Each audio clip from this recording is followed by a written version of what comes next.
प्रथम हुआ मित्तल परिवार के सभी लोगों पर गुस्सा और राध्या को खुद लेकर के हुआ मित्तल परिवार से बाहर। जी हाँ दोस्तों, जब निहारिका प्रथम को पाने के लिए घर में झगड़ा करवा देती है, उसके बाद प्रथम तुरंत राध्या का साइड लेते हुए मित्तल परिवार से बोल देता है कि अगर राध्या के बारे में किसी ने भी कुछ भी उल्टा सीधा कहा तो मुझे बिल्कुल भी बर्दाश्त नहीं होगा और मैं अपनी पत्नी का अपमान बिल्कुल भी नहीं सहूंगा। लेकिन वहीं दूसरी तरफ अहम भी मित्तल परिवार के सभी लोगों से बोल देता है कि एकता ने कोई भी गलती नहीं की है और वो बिजनेस करना चाहती है तो वो करे। दादी बोलती है, तुम दोनों भाई आपस में ही लड़ते रहोगे और इस राध्या की वजह से मित्तल परिवार में झगड़ा हुआ है।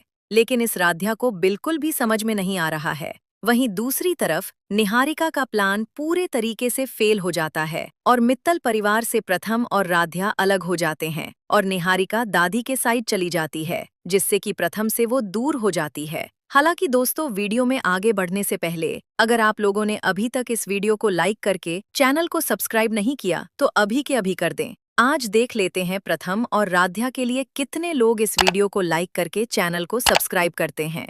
घर के आंगन में पसरा सन्नाटा आज किसी गहरे तूफान की आहट दे रहा था। वहीं आंगन जहां कभी हंसी, ठहाके और परिवार की एकता की गूंज सुनाई देती थी, आज अजीब सी खामोशी में डूबा हुआ था। दीवारों पर टंगी तस्वीरें जैसे इस घर के सुनहरे दिनों की गवाही दे रही थीं।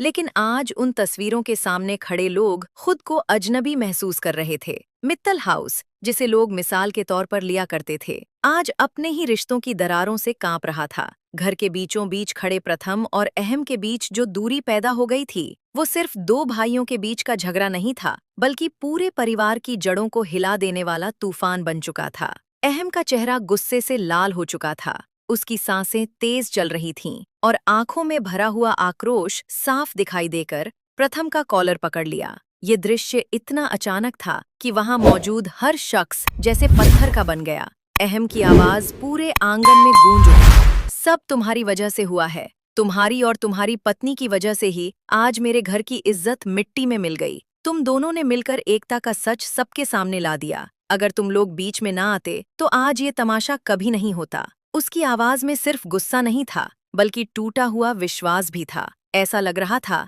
जैसे वो अपने अंदर की सारी पीड़ा एक ही पल में बाहर निकाल देना चाहता हो। वर्षों से जिस भाई को वो अपना सहारा मानता था, आज उसी के सामने उसे अपना घर बिखरता हुआ दिखाई दे रहा था। लेकिन इस बार प्रथम भी चुप रहने वाला नहीं था। वो हमेशा से अपने बड़े भाई का सम्मान करता आया था।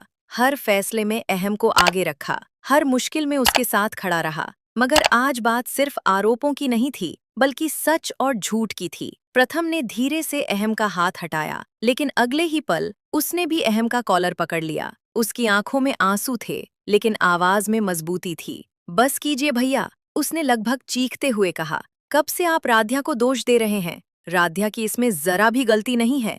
सच को मान लीजिए। गलती अगर किसी की है तो वो एकता भाभी की है। सच को कितना भी दबाने की कोशिश कर लीजिए, लेकिन वो हमेशा एक दिन सामने आ ही जाता है। दोनों भाइयों को इस तरह आमने सामने खड़े देखकर पूरा परिवार स्तब्ध रह गया। दादी के हाथ कांपने लगे, राजनी की आंखों में डर उतर आया और निहारिका के चेहरे पर अजीब सा तनाव दिखाई देने लगा। किसी ने कभी सोचा भी नहीं था कि जिस घर में भाईचारे की मिसाल दी जाती थी, उसी घर में आज दो भाई एक दूसरे का कॉलर पकड़कर खड़े होंगे। आंगन के एक कोने में खड़े परिवार के मुखिया ओमकार जी ये सब देख रहे थे। उनके चेहरे पर गहरा दर्द साफ झलक रहा था। ये वही आदमी था जिसने अपने पूरे जीवन की कमाई और मेहनत इस परिवार को एक साथ रखने में लगा दी थी।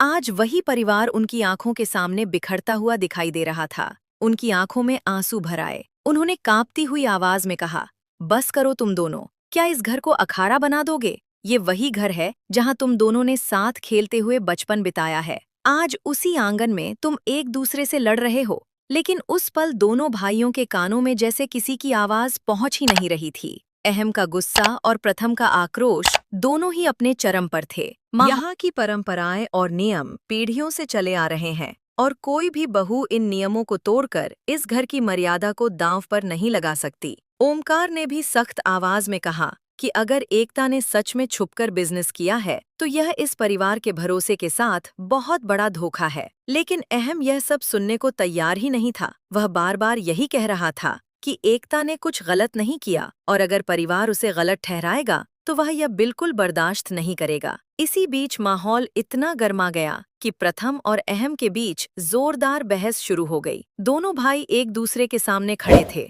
और उनके शब्दों में गुस्सा साफ झलक रहा था। प्रथम ने अहम से कहा कि उसे अपनी पत्नी का साथ देने का हक है, लेकिन इसका मतलब यह नहीं कि वह राध्या को गलत साबित करे। वहीं अहम ने भी गुस्से में कहा कि अगर कोई एकता को कुछ भी कहेगा तो वह चुप नहीं बैठेगा। देखते ही देखते दोनों के बीच धक्का मुक्की जैसी स्थिति बन गई और घर के बाकी सदस्य घबरा गए। दादी और ओमकार यह सब देखकर बेहद परेशान हो गए, क्योंकि उन्होंने कभी नहीं सोचा था कि मित्तल परिवार के दो बेटे इस तरह एक दूसरे के खिलाफ खड़े हो जाएंगे। ओमकार बार बार दोनों को शांत करने की कोशिश कर रहे थे, लेकिन गुस्से में कोई भी उनकी बात सुनने को तैयार नहीं था। तभी